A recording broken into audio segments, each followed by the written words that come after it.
Good morning बच्चों, मैं हूं अमित तिवारी और आप देख रहे हैं अपना YouTube channel focus on physics. तो बच्चों, आज हम क्लास 12th के लिए चैप्टर 1 से रिलेटेड एमसीक्यू का फर्स्ट सीरीज, जिसमें 25 क्वेश्चन और उसके एक्सप्लेनेशन होंगे, उसको लेकर के आए हुए हैं। तो चलिए शुरू करते हैं आज के क्लास को। पहला क्वेश्चन है कि study of charges at rest is called, यानी कि फिजिक्स के उस ब्रांच का नाम बताइए जिसमें जब चार्ज रेस्ट में हो तब उस स्टडी किया जाता हो। तो बच्चों, इसके लिए ऑप्शन ए सही होगा। इलेक्ट्रोस्टैटिक यानी कि स्थिर वैद्युतिकी में जो ऑप्टिक्स होते हैं, इसमें लाइट के बारे में पढ़ते हैं, और जो ये करंट इलेक्ट्रिसिटी दिख रहे हैं, इसमें चार्ज जब मोशन में होता है तब स्टडी किया जाता है। Next question number 2, charge is, पहला ऑप्शन है transferable, option B associated with mass, option C conserved and option D all of these. यानी कि आवेश होता है स्थानांतरणीय, ऑप्शन बी द्रव्यमान से संबद्ध यानी कि related to mass, option C संरक्षित और ऑप्शन डी इनमें से सभी। तो बच्चों, चार्ज को ट्रांसफर भी किया जा सकता है और जिस बॉडी के पास चार्ज होता है उसके पास मास जरूर होता है, ठीक है ना, यानी कि चार्ज मास से संबद्ध होता है।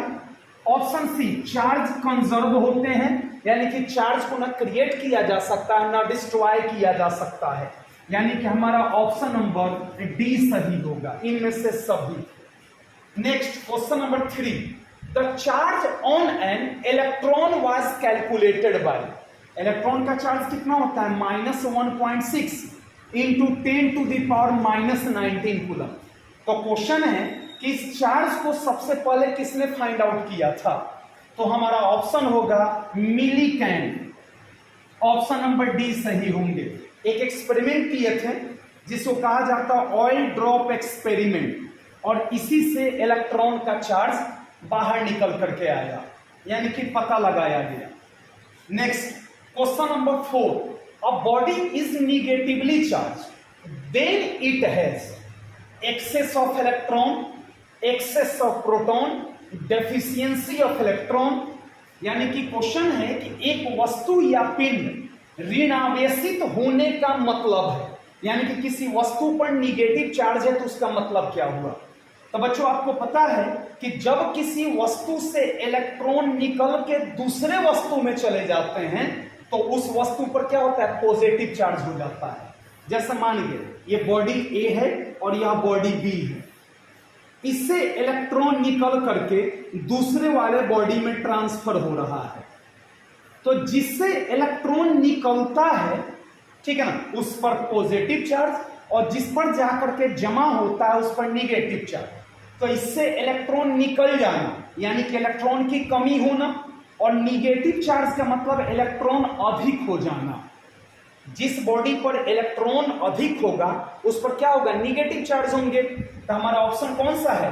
हमारा ऑप्शन होगा ए, एक्सेस ऑफ इलेक्ट्रॉन्स, यानी कि कोई बॉडी अगर निगेटिवली चार्ज है यानी कि उस पर इलेक्ट्रॉन की संख्या अधिक है। वहीं अगर पॉजिटिवली चार्ज के बारे में पूछता तो इसका ऑप्शन कौन हो जाता, डेफिशिएंसी ऑफ इलेक्ट्रॉन, इसका आंसर हो जाता। लेकिन यहां पर निगेटिव चार्ज के बारे में पूछा जा रहा है तो इसका ऑप्शन ए सही होगा। Next question number 5, a body is positively charge, it implies that there is only positive charge, option B there is only negative charge, option C there is positive as well as negative but positive charge is more than negative charge, और option D none of this. यानी कि एक वस्तु या पिंड धनावेशित है, इसका मतलब क्या हुआ। तो बच्चों, मान गए सोडियम का एग्जांपल अगर हम लेकर के चलें तो सोडियम में के एक एटम में कितने इलेक्ट्रॉन होते हैं, 11। इसमें इलेक्ट्रॉन कितने होते हैं, 11। और सोडियम आयन में, यानी कि जब पॉजिटिव चार्ज बना देता है तो उसमें इलेक्ट्रॉन की संख्या कितनी हो जाती है, 10 हो जाती है। अच्छा, सोडियम एटम में इलेक्ट्रॉन 11 है तो प्रोटॉन भी कितना होगा, 11 होगा, और इसमें भी प्रोटॉन कितने होंगे, 11 होंगे। तो प्रोटॉन यानी कि पॉजिटिव और इलेक्ट्रॉन यानी कि निगेटिव, प्रोटॉन यानी कि पॉजिटिव और इलेक्ट्रॉन यानी कि क्या होता है, निगेटिव होता है। तो बच्चों जिस बॉडी पे पॉजिटिव चार्ज होता है इसका मतलब उसके पास निगेटिव भी होते हैं। आप देखिए जिस बॉडी पे पॉजिटिव चार्ज होता है उस पर निगेटिव भी होता है, लेकिन पॉजिटिव की संख्या निगेटिव से अधिक होती है। एक और एग्जांपल, जैसे कैल्शियम 20 नंबर पर, इसमें इलेक्ट्रॉन कितना हो जाएंगे 20 और प्रोटॉन 20 हो जाएंगे। जब इस दोनों की संख्या बराबर हो तो एटम जो होता है वह न्यूट्रल होता है, यानी कि उदासीन होता है। लेकिन कैल्शियम आयन की बात करें तो इसमें इलेक्ट्रॉन हो जाएंगे 18 और प्रोटॉन हो जाएंगे कितने 20। तो प्रोटॉन यानी कि पॉजिटिव, इलेक्ट्रॉन यानी कि निगेटिव। आप देखिए कि जिस एलिमेंट के पास पॉजिटिव चार्ज है उसमें पॉजिटिव की संख्या अधिक है एज कंपेयर टू निगेटिव, लेकिन उसमें निगेटिव और पॉजिटिव दोनों अवेलेबल है। तो हमारा आंसर कौन सा हो जाएगा, ऑप्शन नंबर सी हो जाएगा। There is positive as well as negative, but positive charge is more than negative charge. Next question number 6, object में एक्वायर्स एन एक्सेस और deficiency of charges by electric force, heating, shaking और rubbing. Question कह रहा है कि वस्तु या पिंड पर आवेश की अधिकता या कमी हो सकती है, आपको बताने हैं किसकी वजह से। तो बच्चों विद्युत बल के द्वारा इलेक्ट्रॉन अधिक या कम नहीं हो सकता है, गर्म करने पर भी पॉसिबिलिटी नहीं है, हिलाने डुलाने पर या कंपन के द्वारा भी पॉसिबिलिटी नहीं है। तो हमारा ऑप्शन क्या बच जाता है, घर्षण के द्वारा यानी कि रबिंग। इसको आप यहां पर फ्रिक्शन भी लिख सकते हैं, बाय फ्रिक्शन। दो वस्तुओं को रब करेंगे तो जिस वस्तु से इलेक्ट्रॉन निकलेगा उस पर इलेक्ट्रॉन की कमी हो जाएगी और वो पॉजिटिव चार्ज हो जाएगा, और जिस पर इलेक्ट्रॉन जाएगा उस पर इलेक्ट्रॉन की अधिकता हो जाएगी और उस पर निगेटिव चार्ज हो जाएंगे। यानी कि फ्रिक्शन के द्वारा, रबिंग के द्वारा इलेक्ट्रॉन की संख्या को बढ़ाया या घटाया जा सकता है। Next question number 7, if there is a single charge they may start और एंड एट। अगर कोई एक सिंगल चार्ज है तो क्वेश्चन है कि वो कहां से शुरू हो सकता है और कहां खत्म हो सकता है। तो बच्चों इसका ऑप्शन नंबर ए सही होगा, वो इंफिनिटी से शुरू भी हो सकता है और इंफिनिटी पर खत्म भी हो सकता है।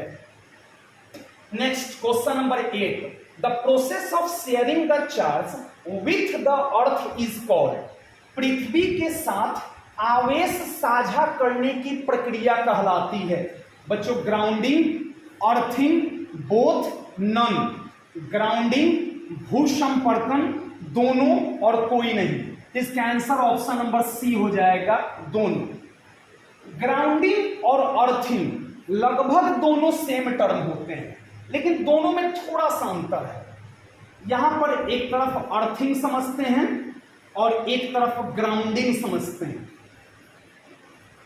अर्थिंग के लिए एक ऐसे कंडक्टर को अर्थ के साथ जोड़ा जाता है जिसमें इलेक्ट्रिक करंट फ्लो नहीं हो रहा होता है, जबकि ग्राउंडिंग के लिए एक ऐसे कंडक्टर को अर्थ से जोड़ा जाता है जिसमें इलेक्ट्रिक करंट फ्लो हो रहे हैं। आप देखते होंगे किसी किसी सॉकेट में 3 पॉइंट होते हैं, एक पॉजिटिव होता है, एक निगेटिव होता है और एक और पॉइंट ऊपर होता है जिसको जनरली हम लोग यूजलेस समझते हैं, ठीक है ना। ये जो पॉइंट होते हैं यही अर्थिंग का काम करते हैं। अगर इससे तार को लेकर के अर्थ के साथ कनेक्ट कर दिया जाए तो इंसान शॉर्ट सर्किट से बच सकता है, ठीक है ना। जबकि एक जो निगेटिव वाला सर्किट है इसको अगर हम अर्थ से कनेक्ट कर दें तो इसे ग्राउंडिंग कहा जाता है, और यह जनरली इलेक्ट्रिकल एप्लायंसेज को शॉर्ट सर्किट से बचाता है। ग्राउंडिंग का कलर ब्लैक कलर का वायर यूज किया जाता है, जबकि अर्थिंग के लिए जनरली ग्रीन का यूज किया जाता है। और आपको पता है जो लाइव वायर होते हैं उसको रेड दिया जाता है। तो ज्यादा अंतर नहीं है, अर्थिंग और ग्राउंडिंग दोनों प्रोसेस से चार्ज को अर्थ में भेजा जाता है। Next question, question number 9, if the size of charged body is very small as compare to the distance between them is called. यदि आवेशित पिंड का आकार उनकी बीच की दूरी की तुलना में बहुत छोटा हो तो इसे कहा जाता है, तो बच्चों इसे बिंदु आवेश कहा जाता है, पॉइंट चार्ज। ऐसे भी इसका क्वेश्चन बनता है कि जब किसी बॉडी के द्वारा तय की गई दूरी बॉडी के शेप और साइज से बहुत ज्यादा हो जाए तो बॉडी को पॉइंट चार्ज नाम दिया जाता है। जैसे सन के कंपेयर में सन के कंपेयर में अर्थ, ठीक है ना। चलिए next question number 10, cause of charging is, यानी कि आवेशन का कारण क्या होता है। तो बच्चों चार्जिंग का एक ही कारण होता है, इलेक्ट्रॉन का गेन होना या लॉस होना, और दोनों को कंबाइन रूप से ट्रांसफरिंग ऑफ इलेक्ट्रॉन कहा जाता है। जिस पर इलेक्ट्रॉन ट्रांसफर हो जाता है उस पर निगेटिव बनते हैं। Next question number 11, moving charges produced. देखिए बच्चों चार्ज के दो प्रॉपर्टी देखने को मिलते हैं, ध्यान से देखिएगा। एक चार्ज रेस्ट में हो सकता है और एक चार्ज मोशन में हो सकता है। जब चार्ज रेस्ट में हो तो वह सिर्फ इलेक्ट्रिक फील्ड यानी कि विद्युत क्षेत्र उत्पन्न करता है, लेकिन चार्ज मोशन में हो तो यहां पर भी दो कंडीशन लागू होते हैं। एक होता है नॉन यूनिफॉर्म में और एक होता है यूनिफॉर्म मोशन में। नॉन यूनिफॉर्म का मतलब होता है असमान गति। तो जब नॉन यूनिफॉर्म मोशन में हो तो वह सिर्फ मैग्नेटिक फील्ड प्रोड्यूस करेगा, चुंबकीय क्षेत्र उत्पन्न करेगा। लेकिन यूनिफॉर्म मोशन में हो तो वह मैग्नेटिक फील्ड के साथ साथ इलेक्ट्रिक फील्ड भी प्रोड्यूस करेगा, यानी कि चुंबकीय क्षेत्र के साथ साथ विद्युत क्षेत्र भी उत्पन्न करेगा। और इस दोनों को कॉमन रूप से नाम दिया जाता है इलेक्ट्रोमैग्नेटिक फील्ड। तो क्वेश्चन ये क्या है, मूविंग चार्जेस प्रोड्यूस, तो सिर्फ चार्ज के मोशन के बारे में पूछ रहा है, नॉन यूनिफॉर्म और यूनिफॉर्म के बारे में नहीं पूछ रहा है।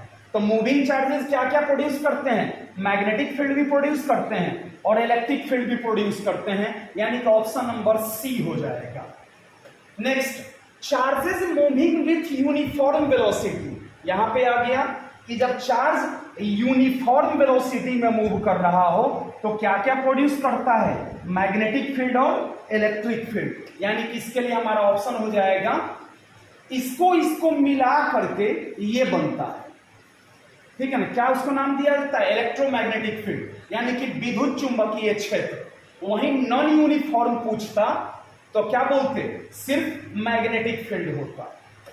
Question number 13, when a body is charge its mass. देखिए बच्चों अगर किसी वस्तु को चार्ज किया जाता है तो चार्ज के दो ही ऑप्शन हो सकते हैं, इलेक्ट्रॉन निकल के दूसरे पर चला जाए ऐसे, तो जिससे निकलेगा उस पर पॉजिटिव और जिस पर जाएगा उस पर निगेटिव। तो अगर एक इलेक्ट्रॉन निकलेगा तो जिस बॉडी पर इलेक्ट्रॉन जाएंगे उस पर इलेक्ट्रॉन अधिक हो जाएंगे और अधिक होने से उनका मास क्या हो जाएगा, इंक्रीज हो जाएगा। लेकिन जिससे इलेक्ट्रॉन निकलेगा, ध्यान दीजिएगा, जिससे इलेक्ट्रॉन निकलेगा उस पर तो इलेक्ट्रॉन की कमी हो जाएगी और उस पर मास क्या हो जाएगा, डिक्रीज हो जाएगा। इलेक्ट्रॉन का मास कितना होता है, 9.1 इंटू 10⁻³ kg। तो अगर एक इलेक्ट्रॉन निकलता है तो जिस पे जाएगा उस पर इतना मास बढ़ जाएगा और जिससे जाएगा उस पर उतना मास कम हो जाएगा। यानी कि जब वस्तु को चार्ज किया जाता है तो उसका मास बढ़ भी सकता है और घट भी सकता है, दोनों हो सकते हैं। घटेंगे कब, जब पॉजिटिव चार्ज बनाएगा तब, बढ़ेगा कब, जब निगेटिव चार्ज बनाएगा तब। Next, the property which differentiate the two different types of charge is called.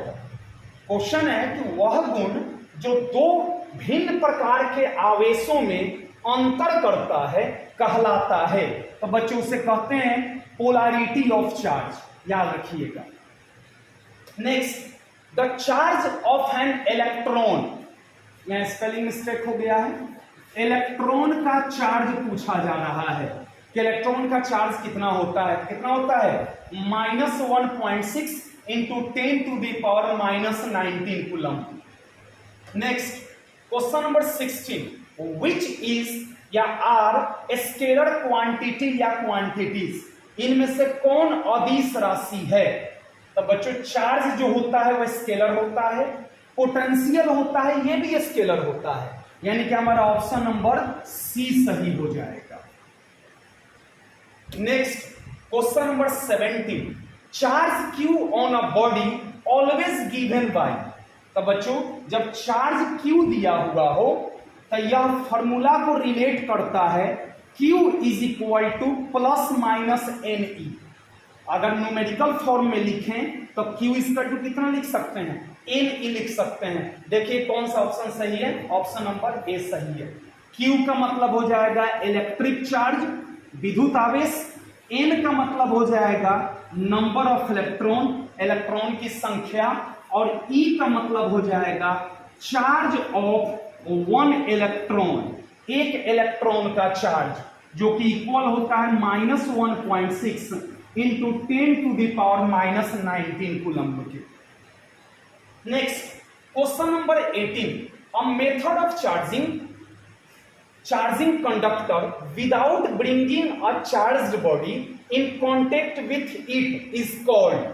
तो बच्चों क्वेश्चन है कि किसी आवेशित वस्तु को संपर्क में लाए बिना किसी चालक को आवेशित करने की विधि कहलाती है स्थिर विद्युतीकरण, यानी कि इलेक्ट्रोस्टैटिक इंडक्शन। जब थ्योरी पढ़े होंगे तो उस समय यह मिला होगा आपको। Next question number 19, the minimum amount of charge observed so far is. आवेश की न्यूनतम मात्रा जो अब तक देखी गई है। तो बच्चों अब तक एक सबसे छोटा इंडिपेंडेंट चार्ज इलेक्ट्रॉन का चार्ज माना गया है।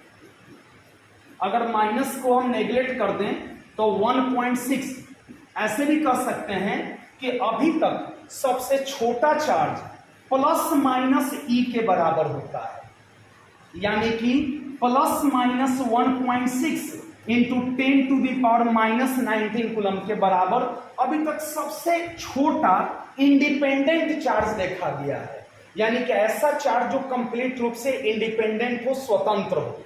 इससे भी छोटे छोटे चार्ज पता किए गए हैं लेकिन वो इंडिपेंडेंट नहीं है। तो हमारा आंसर कौन सा हो जाएगा, ऑप्शन नंबर सी सही हो जाएंगे। Next question number 20, the quantization of charge was experimentally verified by।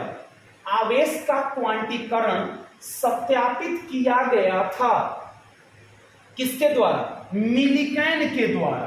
तो बच्चों इसके लिए हमारा ऑप्शन होगा सी, मिलीकैन के द्वारा। कौन सा एक्सपेरिमेंट से, ऑयल ड्रॉप एक्सपेरिमेंट से किया गया था। Next, the conservation of charge was discovered by. आवेशों का संरक्षण सिद्धांत दिया गया था किसके द्वारा, बेंजामिन फ्रैंकलिन के द्वारा। क्या होता है conservation of charge, charges neither be created nor be destroyed, only can be transferred from one body to another body. आवेश को न ही क्रिएट किया जा सकता है न डिस्ट्रॉय किया जा सकता है, सिर्फ एक बॉडी से दूसरे बॉडी में ट्रांसफर किया जा सकता है। Question number 22, SI unit of electric charge is. बच्चों I बराबर होता है Q/T, Q बराबर होता है I इंटू टी। I का मतलब एम्पियर और T का मतलब सेकेंड, तो हमारे पास हो गया एम्पियर सेकेंड, जिसको शॉर्ट में कूलम्ब कहा जाता है। तो एम्पियर सेकेंड भी सही है और कूलम्ब भी सही है, यानी कि हमारा ऑप्शन नंबर सी सही हो जाएगा। Next question number 23, Coulombian force is central force, electric force, both A and B and none. बच्चों जो कूलम्बियन फोर्स होते हैं वह दो बॉडी के बीच में, दो पॉइंट चार्ज के बीच में एप्लीकेबल होते हैं। देखिएगा, इसको मान लीजिए डिस्टेंस r, तब फॉर्मूला क्या होता है, F = K Q1 Q2 by R²। ये जो फोर्स लग रहे हैं फर्स्ट के द्वारा सेकंड पर और सेकंड के द्वारा किस पर, फर्स्ट पर लग रहे हैं। देखो सेंटर से लग रहा है, एक सेंटर से दूसरे सेंटर पे लग रहे हैं, यानी कि सेंट्रल फोर्स भी हो गए। और ये कौन सा फोर्स है, इसको कहा जाता है इलेक्ट्रिक फोर्स, विद्युत बल कहा जाता है। तो बी भी सही है, यानी कि ऑप्शन नंबर सी हमारा सही होगा, ए और बी दोनों।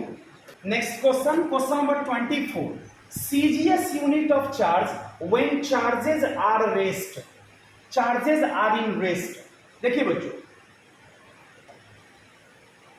Next question, CGS unit of charges when charges are in rest. देखिए चार्ज के दो यूनिट हो सकते हैं, एक होता है SI यूनिट और दूसरा होता है CGS यूनिट।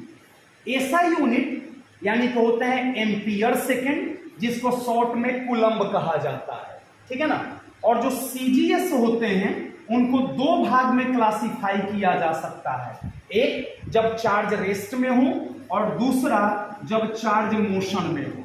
जब चार्ज रेस्ट में हो तो उसे स्टैट कूलम्ब, ESU या फिर फ्रैंकलिन कहा जाता है। लेकिन चार्ज जब मोशन में हो तो उसे कहा जाता है एब कूलम्ब या EMU कहा जाता है। वन स्टैट कूलम्ब और कूलम्ब में रिलेशन क्या होता है, तो फॉर्मूला इसका वैल्यू होता है बुआ कि 1 कूलम्ब बराबर 3 × 10⁹ स्टैट कूलम्ब होता है, जबकि 1 कूलम्ब इक्वल टू होता है 1/10 एब कूलम्ब। एब कूलम्ब को लिख सकते हैं EMU और स्टैट कूलम्ब को क्या लिख सकते हैं, ESU या फ्रैंकलिन लिख सकते हैं। तो क्या पूछ रहा है, चार्ज किसमें हो, रेस्ट में हो, तो ESU भी सही है, स्टैट कूलम्ब भी सही है, फ्रैंकलिन भी सही है, यानी कि हमारा ऑप्शन नंबर डी सही होगा। नेक्स्ट और आज का last question, CGS unit of charge when charges are in motion. अभी पढ़े हैं कि जब चार्ज मोशन में हो तो CGS यूनिट को क्या कहा जाता है, एब कूलम्ब और EMU कहा जाता है। आप देखिए EMU और एब कूलम्ब दोनों सही होंगे, यानी कि ऑप्शन नंबर हमारा सी सही होगा। तो बच्चों रहने देते हैं, मिलते हैं नेक्स्ट क्लास में। तब तक के लिए खुश रहिए, सुरक्षित रहिए और सबसे इंपॉर्टेंट पढ़ते रहिए। Thank you so much.